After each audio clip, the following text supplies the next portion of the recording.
Kan jirtu kabajamtoota fi jaallatamtoota maatii chaayinaalii Oro istuudantigaa arraas irra deebuudhaan barnoota keenya histirii kutaa 10ffaadhaa yuunitii 7ffaa paartii isa jalqabaa irraa waliin ilaaluu dhufnee jirra. Haga xumura sagantaatiin afaan abaan affeerraa kiyyaa gamanumaan ga'a viidiyoo laakshar gochuu hin dagatinaa isiniin jecha warreen maatii chaayinaalii keenyaatiif haaraa taatan chaayinaalii keenyatti dabalamuudhaan barnoonni kallattiin akka isin bira ga'u taasisaa isiniin jecha warreen ammoo yaada keessan koomentii jalatti naaf kan jirtan kan dawwaltanillee na gaafattan teenkiyu galatooma isin biraan jira hangan gartee dandeettii xiyyaatti waan gaduu qabu hundaan isin biraan jira dawwaltanii ammallee yaada keessan koomentii jalaan na biraan gahu hin dagatinaa isiniin jecha arra ammoo yuunitii kana keessatti wanni nuti ilaallu gartee the African scenes of the 1916s kan jennuun jechuudha from the year of the Africans kan jennuun jechuudha bara 1960 kana keessatti gartee the year of the Africans jennaan bara Afrikaa jennaan bara kanatti jechuudha because of the Fransai revolutions of the Fransai colony of most Fransai colony of the Western Africa is liberated from the French colony ra bilisa baate waan taateef bara kana keessatti gartee wanti nuti ilaallu bara Afrikaanonni warraaqsa qabsoo isaanii gartee akkasumatti liberation of the colony ra yookaan bilisa ba'uudhaaf warraaqsi isaan independentii barbaaduudhaaf godhan maal fakkaata kan jedhuu fi akkamitti gartee irraa bilisa bahan kan jedhu since in the 1960 irraa eegalee jalqaba bara 1960 irraa eegalee kana duraas gaa warraaqsni hedduu ture qabsoon jechuudha godhamaa ture bara 1960 duratti garuu bara kanatti more of the African continent is liberated from the colonial Europe gartee biyyoota Eurooppaa irraa bilisa ba'aa dhufan waan taateef bara kanatti baay'inaan gartee waan jaamu jira as keessatti akkaataa qabsoon haala adda addaatiin itti gaggeeffamee jira jechuudha san hunda waliin laallaa jechuudha yuunitii kana keessatti jechuudha akkasumatti gartee OAU jira African Organization Union waan jennu yuunitii kan jennuun akkasumatti gartee African Union unity kan jennu transition eegna laal jalqaba kan jiru pan africanism jira pan africanismin gartee bu'aa akka gartee African Organization gartee unity akka dhufu gartee godhe eegasi ammas deebee bara 2002tti gartee Addis Ababatti African Unity tti jijjiirame akkamitti isaan sun hundinuu gartee bu'aan isaan godhan maali achievementiin isaan fidan maali waan jiru gara boodaarratti waliin laallaa jechuudha kanaaf gartee torba tukaata kajalatti the rise of the independent state in the Africa yookaan gartee independentiidhaaf ka'uu biyyoota yookaan isteetota Afrikaadha kan jennu jechuudha rise of the independent birmadummaa fi barbaaduudhaaf freedomii fi barbaaduudhaaf gartee akkasumatti gartee sovereignty fi barbaaduudhaaf yookaan gartee biyyoonni Afrikaadhaa independentiidhaaf kan kaka'an jechuu san as keessatti waliin laalla torba takka jalatti the national liberation movement in the North Africa jalqaba irratti haalaallu national liberation North Africa laalla akkasumatti gartee West Africa laalla amma jalqaba irratti immoo eessa haalaallu the national liberations of movement in the North African warri North Africa jiran kanneen akka Moroccoodha kanneen akka Egyptiidha kanneen akka Liberia gartee Libiyaadha akkasuma kanneen akka gartee biyyoota Algeria akkamitti gartee independentii isaanii argatan waan jiru waliin laallaa jechuudha gartee the first gartee breakthrough toward the independence come into the North African it is gartee spread headed by the Egyptians the protectors of the Great Britain started from the 1982 irraa eegalee kana jechuun biitti jalqaba yookaan gartee first breakthrough tan jalaa baate jechuudha breakthrough toward the independent gara bilisummaa isii gara birmadummaa isii gara gartee of dandeetee biyya ifii taatee mootummaa ifiitiin bultee dhiibbaa yookaan biyyoota alaa fooreen irraa bilisa taatee buluu tan jalqaba irratti North Africa irraa eenyu siinjee eenyu taate jechuudha in the North African it is spread headed tan taate by Egypt protectorate yookaan gartee colony jechuudha eenyu tan turte Great Britain dha tan turte yoomirraa eegalee bara 1882 irraa eegalee Britain gartee colony gartee ummata British tan turte bilisa tan baate Northern Africa keessa Britain jechuudha kanaaf soon after the end of the first world war the declarations of the the Egyptians nationalists activists led by the Sad yookaan gartee Zulul kan jennuun kun akkasumatti request appointed the British highest commissioner to end the British protectorate in the Egypt and Sudan jennaan jechuudha. Kanaaf jechuun soon after the gartee waraanni addunyaa takkaffaan xumurame boodaan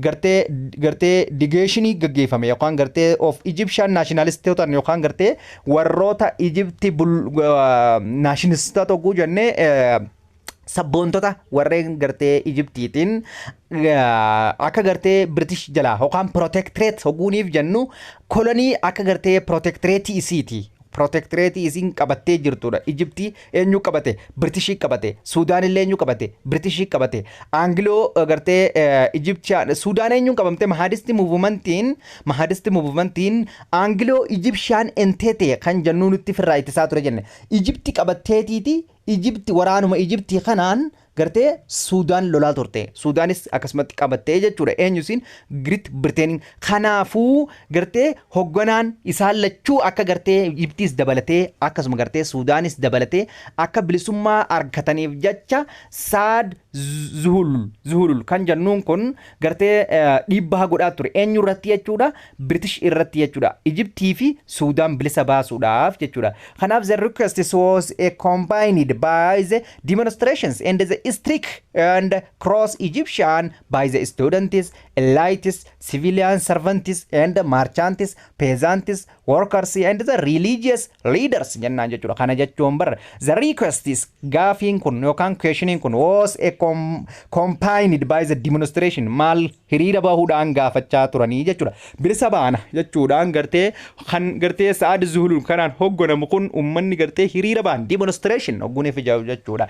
Strict fincila gaggeessan cross of Egyptian Egypti keessatti studentiin barattoonni jechuudha. Hiriira baan elite warreettan sadarkaa olaanaa irra jiran civilian servants hojjettoonni gartee mootummaadha akkasumatti gartee merchants daldaltoonni peasants qotee bultoonni workers hojjettoonni gartee warshaa adda addaa keessatti kan hojjetan religious leaders abbootiin amantaadha hiriira bahuudhaan bilisummaa teenya argachuu qabna demonstration yookaan strict fincila gaggeessuudhaan British jalaa bilisa bahuudhaaf gartee gumaacha guddaa godhaa turan. As a result of the population uprising sababa gartee ummanni gartee fincila kaase kana irraa kan ka'e London magaalaan London jechuun British jechuudha was compiled the issues of the unilateral declarations of the independence of the February bara 1922tti waraana addunyaa takkaffaan bara 1918 tti eegatu muramee booda bara 1922tti Egyptiin farastii irratti the independent of the northern African country taatee biyyoota Awurooppaa jalaa jalqaba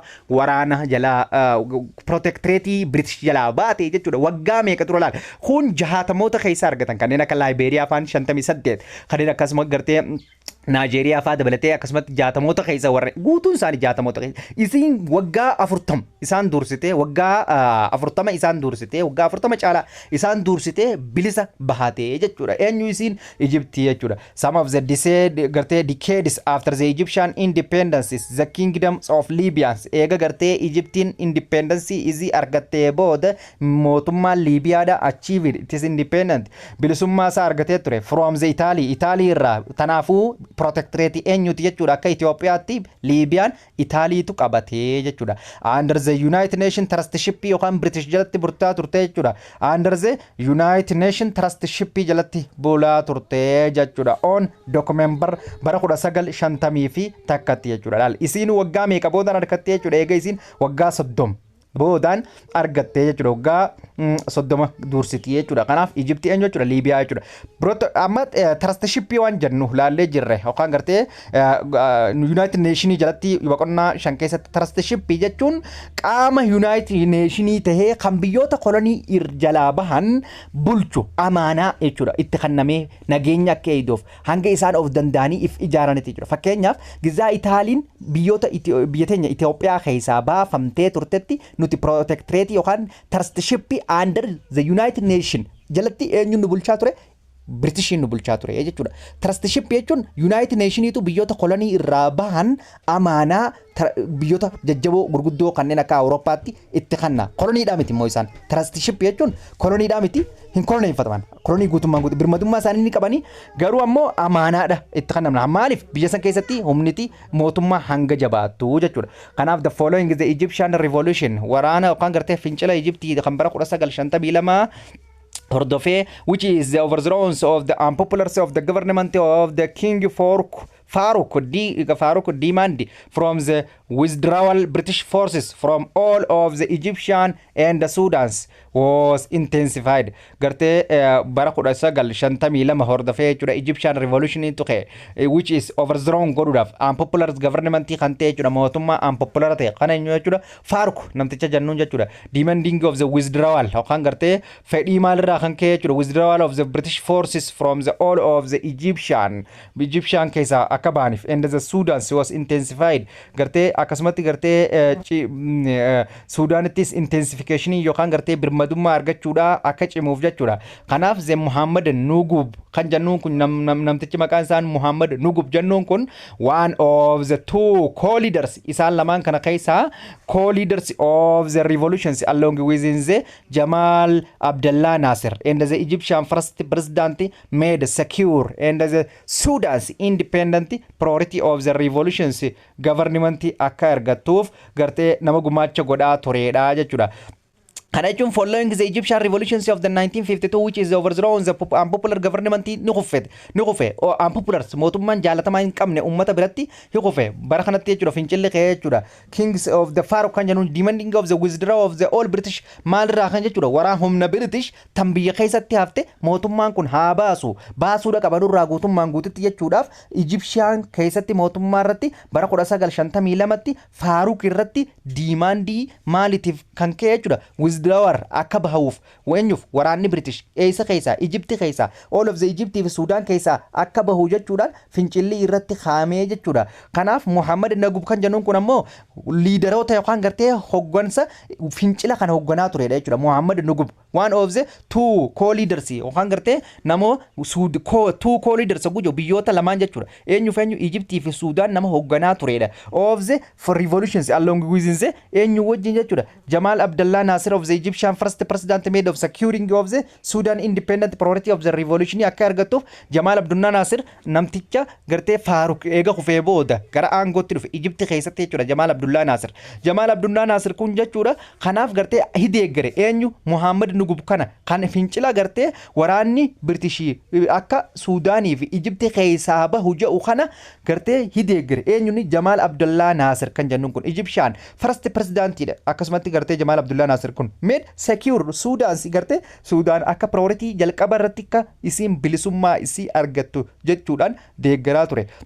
Onjuun bara juun takkatti gartee bara 1956tti Anglo-Egyptian kan jennuun kun gartee bulchiinsi yookaan Englandii fi Egypt jechuudha condemnations over Sudan gartee maal isin jechuudha Anglo-Egyptian condemnamiidhaan bulaa turte yookaan ogguu kana jennu mootummaan British eenyu koloneeffate jechuudha Egypt koloneeffate Egypt ogguu koloneeffatu waraanni Egypt ammoo ergama eenyu fudhateeti ergama British fudhateeti Sudan qabate kanaafuu Anglo-Egyptian inteeteedhaan bulaa turte jechuudha Sudan dual indeed and the Sudan becomes the independent bara 1956tti Sudan bilisummaa isii Anglo-Egyptian inteeteerraa argatte jechuudha. Kanatti Sudan ammoo gartee the liberations of the French laal amma Sudan laalle Sudan malee wanta British laalle biyyoota British jala jiran amma biyyoota Northern Africa tahanii Faransaay jala jiran laalla jechuudha. The liberations of the French colonies in the Northern Africa bagarsuuze bara 1950tti biyyoonni gartee bilisummaa isaanii yookaan liberation isaanii gartee Faransaay irraa argachuudhaaf kaka'umsa guddaa eegalanii jechuudha. The French military defeated at Indochina kan jennuun yookaan gartee waraana Indochina Vietnam keessatti akka lolaa turame kan gartee Indoo Chaayinaa kan jennuun biyyoota akka Vietnam, Laos kan jennuun akkasumatti gartee Cambodia biyyoota jennuun jechuudha kan boqonnaa 5 keessatti laallesan jechuudha biyyoota sanitti himamte Vietnam keessattuu humiliation isiillee dabalatee Ameerikaallee dabalatee waraanni Ameerikaa 500 bikka takkatti dhumuuf kee ajjeefamuu kee gartee Vietnam keessatti himaman Vietnam gartee bilisummaa si argatte kufaatiin Vietnamitti kufuudhaa Faransaayii sun gartee maal fidee jechuudha bara 1954 Vietnam itti kufuun sun Indo China itti kufuun sun gave an impetus maal fide ni kakaase for the peoples of the northern African to wage of the liberation war to end of the French colony and the rule kana jechuun gartee British maal Faransaay yeroo sanitti gartee biyyoota Indo China kan jennuun Laos kan jennuun Cambodia kan jennuun Vietnam kan jennuun isaan san hunda eenyu bulcha British wanta Faransaay colony qaba Faransaay colonies waraanni Faransaay kan achi jiru sun biyyoota sanin injifatamuun northern Africa irrattis biyyoonni gartee Faransaay colony jalatti jiran impetus gagartee maal jechuudha dammaqinsa yookaan kaka'umsa yookaan gartee ciminsa argamsiisan maaliif jechuudha koloniin Laos yookaan gartee Cambodia fi akkasumatti gartee Indo China walumaa galatti biyya jennuun sanitti kufuun isaanii asittis fincillee akka irratti ka'u humniti isaanii dadhabee jira waan taateef biyyoonni kunis bilisummaa jalaa bahanii nutis uummata kana firraa oofna jaanii uummanni Northern Afrikaadhaa fincila isaaniitti jabeessuun sababa gartee kufaatii isaanii tan Indo China irraa ka'ee jechuudha. Kanaaf gartee for instance the Moroccan gartee National Frontiers kan jennuun kan gartee the Moroccan National Frontiers kan jennuun led by the Sultan Mohammed Zarte Ford kan jennuun had already started the challenging the Faransai colonies domination ja kana jechuun gartee Moroccan gartee Faransai colony da waan Faransai colony taateef gartee Moroccan National Frontiers kan jennuun yookaan gartee gareen bilisummaa yookaan Morocco da fidu kan jedhamu hundeeffame hogganaan isaanii Sultan Mohammed the fourth kan jennuun jechuudha lakkoofsa 4 akka Roman Empire Roman number jechuudha had already to started eegalee ture maal akka ta'u challenge godhuu yookaan dhiibbaa irratti godhuu Faransaay irratti gartee domination yookaan gartee olaantummaa Faransaay tan Morocco irratti jirtu san dhiibbaa guddaa irratti godhuu eegale bara 1953 tti the Reef and the Atlas kan jennuun jechuudha communities ummanni gartee Reef fi Atlas keessa jiraatu revolt ni fincile and the started to armed struggles with the French wajjin walitti bu'uudhaan fincila isaanii irra kaasanii bilisummaa argachuudhaaf tattaafachaa turanii jechuudha bara 1953 irraa kaasee jechuudha ummanni Moroccoodha jechuudha after negotiation settlements eega gartee tasgabbiin yookaan settlement qobsumni gartee negotiation jechuun negotiated waliigalteen taasifamee booda Morocco was a proclaimed independent taate Moroccoon bara 19 gartee 56 tti bilisummaa isii argattee jechuudha French Spain Morocco's gartee reunited after the independence jannaan jechuudha kanaaf French and Spain's Morocco is reunited after independence French fi akkasumatti gartee Spainis Morocco keessa lafa hanga takka qabdi kanaaf reunited after independence eeganaa booda maal ta'an jechuudha Moroccoon ta Faransaay jala kuftees ta Spain jala kuftees gartee isaan lachuu jala kufanii jiran adda furatan Morocco tana reunite deebi'aniiti wajjin tokkooman after independence eega bilisummaa argatan Great Morocco yookaan Morocco takka ta'anii jechuudha. Tunisiyaa jira ammas Northern Africa keessatti also won it is independence isii bara 1956 tti argatte under the leadership of hogganaan isaanii jechuudha kan bilisummaa isaaniitiif falmu Habib Bourguiba kan jennuun kana jechuudha who headed hogganaadha yookaan gartee Neo Desert Party kan jennuun kana jechuudha gartee achi keessatti maal jenne Morocco keessatti Liberation Front ila jennee as keessatti immoo maal jennee jechuudha Neo Destor Partiin yookaan ummata bilisummaa ummata Tunisiyaatiif falmu yookaan gartee kan hogganaan isaanii Habib Bourguibaadha maal jedhama jechuudha Neo Destor Party kan jedhamu kana hoggana Algeria keessatti amma haa deebinu mas Northern Africa laalu jirra Algeria jechuun the one of the bloodiest resistance of the colonial gartee resistance jechuudha kana jechuun bloodiest resistance of the colonial powers kan jennuun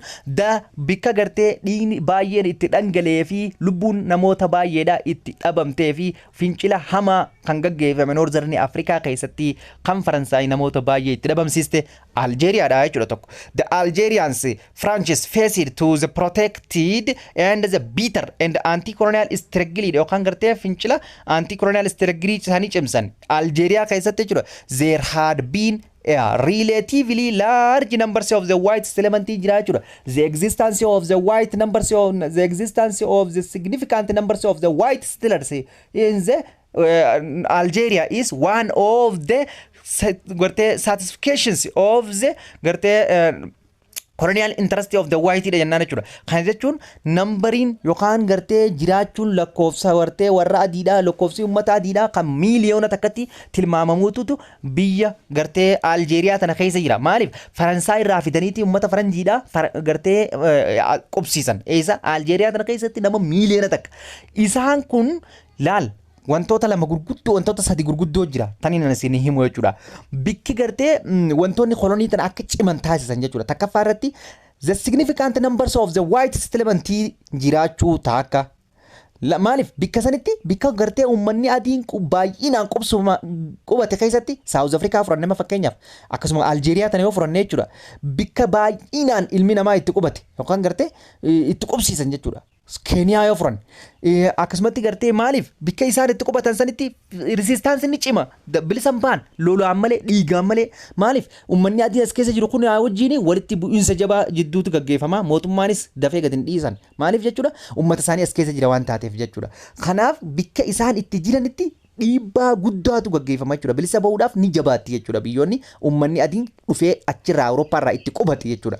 Deebinee ammaas maal laaluu qabna seete the long history of the gartee independence isaanii qabaachuu. Lammaffaa irratti maal jenne the better experience of the leaders kan jennuun hooggantoota jajjaboo qabaachuu kanneen akka Kwame Nkrumah fi Ghana kan jennuun jira. Akkasumatti gartee yookaan gartee Namdinki of Algeria kan jennuun eenyu maqaan isaa wanta Nigeria da Nandi Aski of the Algeria kan jennuun jira. Ammas deebin isaan kakkanaa kun the existence of the better of leaders hooggantoota jajjaboo qabaannaan bikka sanitti maali jechuudha hin salphata.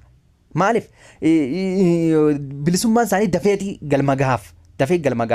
Ammas the conditions of the colonial status kan jennuun biyyoota akka Portugal fa'aa waan kitaaba irra jirreen isanii jira bikka tanatti takkaffaa irratti maal jedhe the existence of significant numbers of white settlement bikka jirutti dafanii bilisa hin baan dhiigaan malee warraaqsaan malee lolaan malee amma bikki inni itti salphatu yookaan gartee have better experience of the leaders kan jennuun hooggantoota jajjaboo qabaachuun isaanii akka isaan bilisa taasisan amma the conditions of the colonial states kan jennuun haala biitti sun gartee amala qabdu jechuudha. Portugal yoo fudhanne Portugal biyya ifiifuu diktaataraan bultu biyya mootummaan si uummata isiitu ichittuu cunqursaadha. Portugal asitti inuu maal daran cunqursaadha jechuudha. Kanaafuu bilisummaan Portugal biyyoonni kolonii Portugal gartee dhiigaan akkasitti bilisummaa isaanii argatanii jechuudha. Kun gartee waan kitaaba irra hin jirre kitaaba gara fuulduraatti kitaaba 12 irra jiraachuu danda'a ilaaltan. As keessatti yoo jiraatan ilaallaa jechuudha. Kanaaf the white settlement in the determined relatively large numbers of the white settlement jiraachite kanaaf Algeeriyaatti dhiigni guddaan sun dhangala'ee jechuudha. Those white settlers were determined to prevent the independence of the Algeria jechuudha. White settlement kun were determined maal godhan prevent ni ittisan bilisummaa Algeeriyaa akka hin arganneef.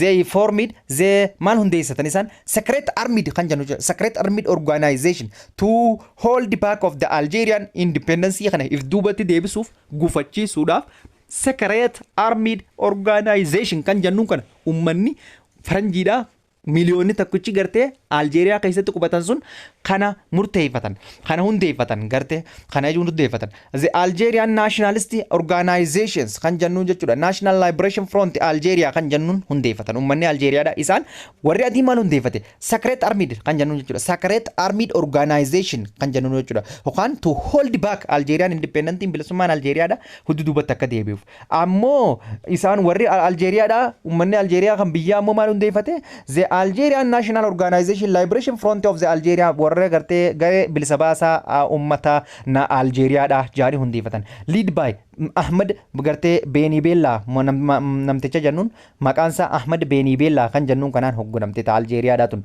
waged a better gartee general a better guerrilla warfare of liberations of against of the French colonial dominations from the bara 1954 hanga bara 1962 jechuudha. Ahmed Benibellaan kun waged better nama cimaadha jechuudha. Gorilla warfare jechuun waraana riphee lolaa jechuudha. Waraana riphee lolaa nama gaggeessaa turedha. Of liberation against godhuudhaaf Faransaay irratti bara dominationii yookaan olaantummaa Faransaay cabsuudhaaf jecha bara 1954 hanga bara 1962 bilisummaa argatanitti nama gartee Liberation Front of Algeria hoogganaa ture Ahmed Beni Bellaadha jennaan jechuudha.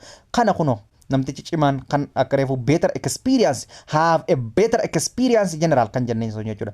Finally based on arrangement of reached between the Algerians kan gartee reached between Algerians freedoms fighters and the French government is referendums was conducted. Boodarratti gartee dhiibbaa isaan godhan kana based on the agreement isaan waliigalaa irratti hundaa'uudhaan Algerian freedomii fighteroota bilisummaa Algeeriyaatiif lolan kanaaf mootummaan Faransaay referendumii hanga tokko fooyya'insa kan nuuf eegale. The peoples of the Algerians overthrow mill to voted from the independence. Garuu ummanni Algeeriyaadha boodarra maal filatanii independence filatan gartee General Gaulle namticha jennuun wanta Faransaay keessatti mootummaatu jijjiirama. Yeroo kanatti mootummaan jijjiiramnaan freedomii hanga takka kanneef jeneraaltichi sun mootichi filame sun nu wajjin jiraachuu yookaan gartee Faransaay community taatanii nu wajjin autonomii qabaachuu yookaan independentii nurra absolutely independentii qabaachuu jettee carraa sadii kanneef. San keessaa Algeria maal filattee jechuudha independent isinirraa baana bilisummaatti oguunni freedom yookaan autonomy hanga tokko referendum oguu godhu jechuudha bilisummaa isinirraa baana jaaniini kanarraa consequently the Algerians was a proclaimed independent isidha kanarraa ka'uudhaan bara 1962 tti qabsoo cimaa boodaan Algerian bilisummaa Faransaay irraa argattee jennaan jechuudha. Kanatti aansuudhaan kan laalu torba tuqaa takka tuqaa lama kan jennuun the national liberation movement in the West Africa. West Africa keessatti biyyoonni akkamitti bilisummaa argatan akkamitti biyyoota gartee koloniidhaa irraa jalaa bahan kan jennuun laalla. West Africa keessatti jechuudha. Kanneen akka gartee West Africa keessa kan jiran jechuudha. Gambia kan jiran jira. Sierra Leone akkasumatti gartee tan jennuun jira. Akkasumatti gartee Cote d'Ivoire yookaan gartee Gold Coast tan jennuun Nigeria akkasumatti gartee kan jennuun baay'ee isaanii Faransaay koloniidhaa fi British kolonii waliin laallaa jechuudha. West Africa keessatti kan jiran jechuudha. The Gold Coast tan jennuun Ghana tan jennuun tun Nigeria biitti jennuun Gambia biyyinni jennuun Sierra Leone tan jennuun isin afran tun maal jechuudha the protectorate of the British colony dha isaan kun afran kana qabdi laal South North West Africa dha afran kana bicha qabdi guutuun kaaf hin keenyu jechuudha biyyoonni kudha takka biyyoonni West African Faransaay qaba jechuudha. British eenyu qabdi Gold Coast Ghana tan jennuun Nigeria Gambia dhaa fi Sierra Leone British Western Africa jennaan jechuudha. The first British colonies against the independence of the sub-Saharan Africans in the general of the Western Africans in the particular was the Gold Coast. Gold Coast biyya West Africa keessaa jalqaba bara 1960 fi tak jahatami takka mo jahatami lama keessa bilisummaa argate jalqaba jechuudha. The first gartee independent of the Western African from the colonial state of Europe on unjaan eenyu jechuudha. West Africa keessa Gold Coast yookaan Ghana jennaan jechuudha. The Gold Coast is the struggles was at a first lead by the organization challenged the gartee United Gold kan gartee Coasties conventions kan jennu jechuudha. Kana jechuun in the Gold Coast Ghana keessatti the struggles was at a first lead by the organization challenge dha yookaan gartee eenyutu hoggana struggle yookaan fincila yookaan warraaqsa yookaan gartee warra gahanaadha kana gartee eenyutu called United Gold Coasts jaanititi gartee hundee paartii yookaan gartee garee yookaan gartee bilisummaa warra gartee gahanaatiif falmu kanaan the United Gold Coast Convention kan jennuun kanaatiitu gartee Ghana bilisa baase. However tollee bara 1919 the Kwame Nkrumah of the leader of the first president of the Ghana kan jennuun namticha cimaadha jechuudha. Leftists and the USA and maal jennaan jechuudha and United Gold Coast Conventions Coast Convention kan jennuun founded his new political party isaa hundeesse. Political party gartee Kwame Nkrumah hogganaan gartee Ghanaadha yookaan Gold Coast dha hundeesse. Kun maal jennaan jechuudha Convention People's Party kan jennuun hundeesse. Maal jechuudha Convention People's Party kan jannuun kana hundeesse and assume leadership of the in struggles for the independence bilisummaadhaaf falmuu eegale jechuudha. Kana booda liberation yookaan gartee British jalaa bahuudhaaf jechuudha. Kanaaf the Gold Coast gartee Ghana keessatti jechuudha become independent kan taate bara 1957 and adapted history of name of Ghana argatte 57 ilaal 57 Ghanaan bilisa baate. Kanaaf the first Western Africans it is liberated from the colonial Europe tan jannuun eenyu jechuudha tan bilisa baate Ghana jennaan jechuudha. Kanatti aan Sudan unlike of Ghana akka Ghanaatti miti je where the parties had gartee nationwide supporting the Nigerians as a parties were the essentially divided along the regions and the ethnic line dha jennaan jechuudha. Akka Ghanaatti miti maali isin Nigerian tun parties had a nationwide party isaanii maal jechuudha supports in the Nigeria where the parties and is essentially divided adda qoqqoodamanii jiran partiin adda addaa amma Ghana keessatti partiin kanuma gartee Kwame Nkrumah gartee boodarra fide kanaatiitu bilisa baase.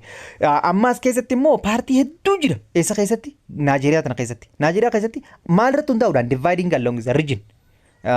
Region naannoo adda addaa naannoo gara olii ka jirtu paartii biraa qabdi tajidduu jirtu paartii biraa qabdi west jirtu east jirtu gargarta akkasatti dafacanii paartii uummata isaan hundinuu eenyu bilisummaa falmuuf silaa maal ta'uu qaban isaan kun hundinuu unite tokkoomanii firraa falmuu qabanii mitire adda faffaca'insa qaban laa itniksiidhaan ammaas sabummaadhaan saba kana akka fakkeenyaaf saba Oromoo Amaara Tigree maal jaaniit akkasitti gartee garee ijaarratan eenyu Naajeeriyaa keessatti thus the national councils of the Nigerians and the Cameroons kan jennuun jira jechuudha.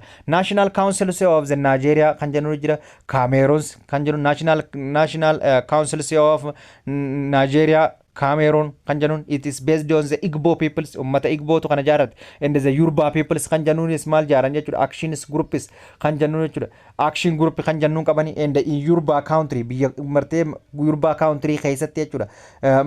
Biyya Yoruba gande kan gartee kutaa Nigeriaadhaa ta Yoruba jaamtu keessatti paartii kana jira. Ammas deebine the Northern People's Congress kan jennuun jira Northern Nigeriaatti in the full gartee full bay Hausa kan jennuun jira ammas full bay Hausa bika jennuunitti eenyu jira jechuudha. Northern People's Congress kun bika full bay Hausa jennuun jira in the Eastern Nigeriaatti Western Nigeria and the Northern Nigeria is respectively akkanuma kun Western fi akkasumatti Western fi Northern illeen paartii garagaraa qabanii hunjoo jira Naajeeriyaa keessatti. Kun ammas lack of the coordinations yookaan gartee lack of the unity dha. Tokkummaa isaaniitiif isaan hin deeggaru. Kun kanaafu lack of the unity yookaan coordination dhabuu isaanii nu argisiisa jechuudha. Again while the parties of the Ghanans readily agreed on the issues of the independence and the debt both issues become the subjects of the better controversy among the parties in Nigeria jennaan jechuudha. Kana jechuun gartee maal jennaan jechuudha. Again kana hordofuudhaan while the parties of Ghanaan yookaan gartee readily agreed waliif galan on the issues of the independence Ghana keessatti maali walii galanii issue dhimma san irratti walii galanii paartii takka uummatan. Independence irratti dated both issues becomes subjects of the better controversies among the parties of the Nigeria. Ammoo eessa keessatti ogguun ilaalle again while the parties of Ghana readily agreed on the issues of the independence and that both the issues becomes subjects of the agreed on the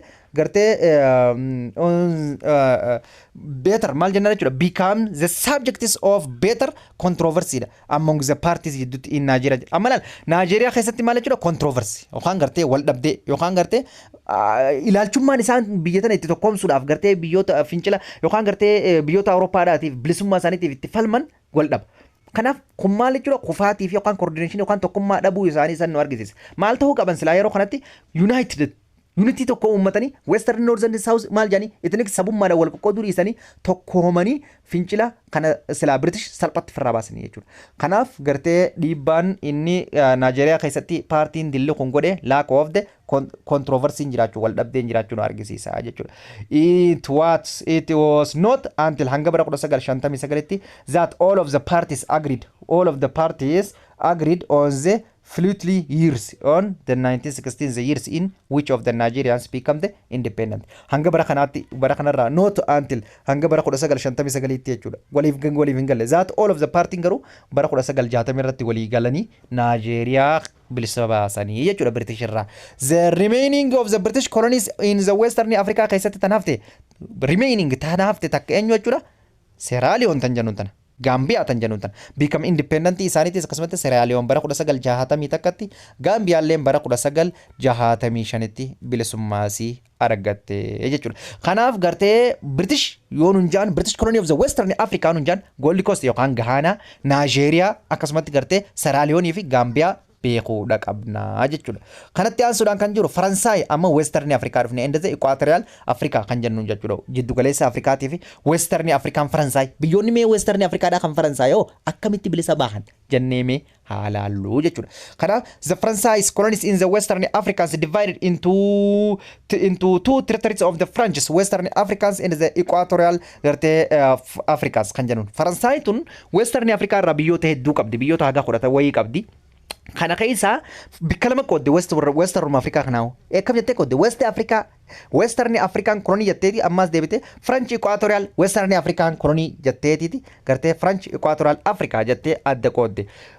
French Western Africans was gartee federations of the five French colonial territories which is consisted of the following country. French Western African colony kan jennuun kun biyyoota kanneen armaan gaditti eeruu deemnu kana if keessaa qaba jechuudha. Mauritania biyyoota Western Africa Faransaay koloniidha. Senegal Faransaay kolonii Western Africaadha. Akkasumatti gartee French Sudan tan jennuun yookaan Mali tan jennuun Western African Faransaay koloniidha. French of the Guinea tan jennuun akkasumatti gartee Western African colony of the eenyu jechuudha Faransaayiti. Cote d'Ivoire illee kolonii Faransaay akkasumatti gartee yookaan Ivory Coast tan jennuun karaa biraatiin akkasumatti gartee Upper Volta tan jennuun akkasumatti Faransaay koloniidha. Western Africa kun hundinuu akkasumatti deebinee Burkina Faso illeen Dahomey illeen yookaan Benin tan jennuun akkasumatti Nigeria illeen all of the Western African states that is had the colony of the France tan isaan kana jechuudha.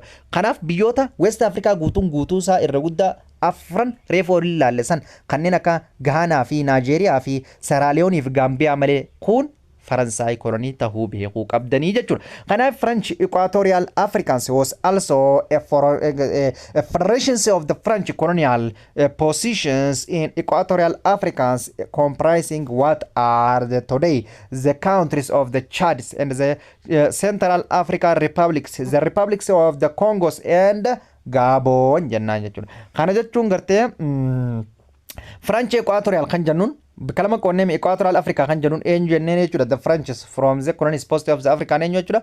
Equatorial Africa kan jennuun comprising what are the today's biyyoota arraan tana maqaan isaanii Chad jennuun taakka Central African Republic tan jennuun Republics of the Congo kan jennuun Gabon tan jennuun Faransaay Equatorial Western Africa jennaan jechuudha. Hunda isaaniitu Western Africa jennaani gama lamaan kanatti Equatorial jennee West Africa jennee adda baafnaa jechuudha. Kanaaf biyyoota baay'ee kana qabattee jirti jechuudha Western Africa keessatti Faransaay. Kanaaf bara 1958 tti Faransaay was under the increasing the pressure itti cime Faransaay gartee kolonii kiirusan pressure isaanii cimsuu eegalan dhiibbaa irra godhuu eegalan to war of the liberations fincila irra kaasuu eegalan bilisummaa bahuudhaaf waged and the National Liberation Front kan jennuun jechuudha Algeria keessatti dhiibbaa guddaa godhuu eegalan. In an attempted to diffuse the national struggles and rid himself of the potential conflict in the French Western and the Equatorial African Charles de Gaulle namticha jennuun kana laalkonola. The France presidents o kan ta'e jechuudha. The France presidents to the conducted the free referendum kan gartee referendumii kan nu eegale. Kanarraa ka'uudhaan laala amma yeroonii fi gartee Western Africa keessatti fincillee yookaan liberation of independentiin ummata gartee kolonii Faransaay keessa jiran guutuun Faransaay irratti fincilee galan. Yeroo kanatti mootummaan tokko haariini gara aangootti dhufe mootummaan haariin gara aangootti dhufe kun Charles de Gaulle namticha jennuun jechuudha.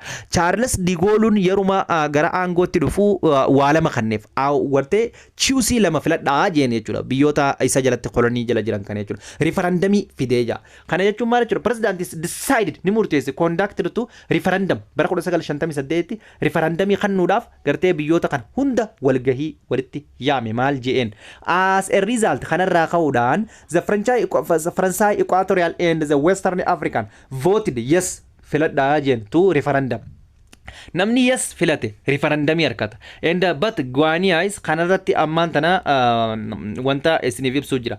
Maal fideef referendumii kanneef naasinittidha. Referendumii ogguuniif kannoof yes namtichi je'e yes vote yoo filatte maal taate jechuudha ati autonomy yookaan independent. Maaliif mootummaa mataa keetiitiin bulta bilisummaa ni argatta garuu ammoo Faransay community taateeti hawaasa gartee autonomy independent autonomous jechuu fi independent jechuu wal dhabe yeroo mara. Independent jechuun free any of the yookaan gartee force dhimma kamiyyuu humna tokkollee irraa bilisa taate ofii of bulchuu jechuudha. Autonomous jechuun if danda'aadha mootummaa mataa keetiitiin bulta mootummaa isiniif filata garuu ammoo paarlaamaa Faransaayitiitu isin ajaja. Akka paarlaamaan Faransaay je'etti seerri keessan deema. Kana jechuudha. Autonomous. Isaaniitis gubbaa jira. Garuu ammoo waan feete goota hariiroo biyyaalaa ni gaggeessita relation waan feetanii goota garuu ammoo wanti isaan sirriitti kaan dirqama fudhachuu qabda jechuudha. Yes yoo jettan autonomousii keessa argattanii fi bulchitanii garuu ammoo qabeenya keenya kaachii keessa jirus gargaarsa Faransaayis waa hunda ni harkattanii isin garuu ammoo mootummaa mataa keessaniitiin bultan. No yoo jettan guutummaan guututti bilisummaa nurraa achi baatanii adda cinnaa adda muramna qabeenya keenya guutummaan guututti waan isin keessatti dalayne isin keessaa fudhanna akkasuma deebinee ammaas maal goona jeen jechuudha gargaarsa tokkollee isiniif hin goonuu jeen. Biyyoota Western Afrikaa dila kanaaf kana dhiyeesse. Yeroo sanatti biyyoonni Western Afrikaadhaa guutuutti dipendentii gartee isaan irratti hin du'anii jiran. Miskiina waan takka illee qaban mootummaan gara aangootti dhufu kasinaan duwwa. Kanaaf gartee yoo guutummaan guututti keessaa bahe biyyoonni kun guututti wal laaqamanii namni takka wal fixa wal ajjeesa mootummaanis waan uummata kanaan jiraachisu hin qabu. Yeroo kanatti biyyoonni guutuutti haga jiran yes jaaniiti isinumaa jiraannaa autonomii xiqqoonuu kan dhajan. Only the Guania tan jennuun giiniin no jette hin barbaadu jette yeruma sanitti battaluma sanitti gartee autonomous independent absolutely independent argatte qabeenya guutuutti irraa fudhatanii keessaa bahanii bilisummaa isii keessaa bahanii fi mootummaa mataa isii ijaarte sooku turee namtichi jennuun yeruma sanitti cold war jira yeroo sanitti addunyaa waliin feetu western cold africa kanaafuu Faransaay maal jechuudha Ameerikaa hojii jettee miti cold war Raashiyaa bira dhaqee gargaarsa akka jiru fudhatee gartee ifin deeggaree akkasitti aangoosaa qabate jechuudha. Kanaaf Guaniyaan hundi isaanii maal filatan yes filatan but garuu Giiniin maal taate yookaan gartee Konark kan jennuun tun under the leadership of the Soko Ture kana jalatti no jette ani hin barbaadu jette bilisummaatii yaan fadhaa referendum. The independence of the Republic of Guinea is it is proclaimed in bara yookaan gartee on October 2 bara 1958 gartee battaluma sanitti bilisummaa si argatte 4 days after the people of the voted rejected the Francais offers of the membership of the new French communities gartee kanaaf gartee French community diduudhaan gartee bilisummaa isiidhaa Guaniyaan bichaan argatte jennaan jechuudha. Kanaaf other French colonies ammoo kanneen hafan maal remained under the French rule until hanga bara 1960tti Faransay kolonii jala turanii jechuudha. Waggaa lama eega isiin baatee booda jechuudha. Waggaa lama dura baate 58 baate isiin. Kun guutuus Faransay kolonii jala turan becomes independent in the bara 1960tti garuu ammoo isaanis bilisummaa isaanii argatan kanneen akka eenyu Cameroon, Togo kan jennuun under the United Trustship jalatti akkasumatti gartee Madaagaskariin tam yookaan gartee New Ze Malagasy yookaan Republic tan jennuun Dahomey Benin, Nigerian, Upper Volta isaan kun hundi dura yes jedhanii filatan. Burkina Faso akkasumatti gartee Ivory Coastiin akkasumatti Cote d'Ivoire Chadin agartee Ubagin Shiri tan jennuun akkasumatti gartee Central African Republic Congo yookaan gartee Brasilia yookaan gartee Brazzaville tan jennuun akkasumatti gartee Gabon Senegal France Sudan Mali tan jennuun yookaan biyyoonni kun hundi Western Africaadha Faransay koloniidha jechuudha.